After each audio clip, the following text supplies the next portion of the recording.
ঝর্ণার জলে কখনো আগুন জ্বলতে দেখেছেন? জলের মধ্যে কি কখনো আগুন জ্বলে? বাস্তবে কিন্তু একটা জায়গা রয়েছে যেখানে ঝর্ণার জলে আগুন জ্বলতে দেখা যায়। আপনাদেরকে বলছি পশ্চিম নিউ ইয়র্কের চেস্টনাট রিজ পার্কের কথা, যেখানে ঝর্ণার জলে আজও আগুন জ্বলতে দেখা যায়।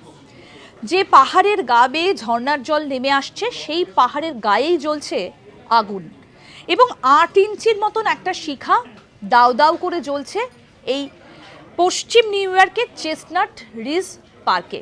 এখানে ঝর্ণার গায়ে আপনি আগুন দেখতে পাবেন এবং এই আগুনের শিখা প্রায় 8 ইঞ্চির মতো। আর এই দৃশ্য দেখতে প্রচুর মানুষ ভিড় জমান।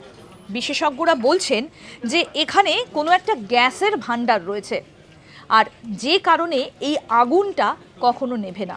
একদিকে যেমন ঝর্ণার জল এই পাহাড়ের গা চুইয়ে নামছে, তেমনি আগুনও জ্বলছে। এরকম আরও অনেক আপডেট পেতে দেখতে থাকুন আজ তাক বাংলার ইউটিউব চ্যানেল, সাবস্ক্রাইব করুন।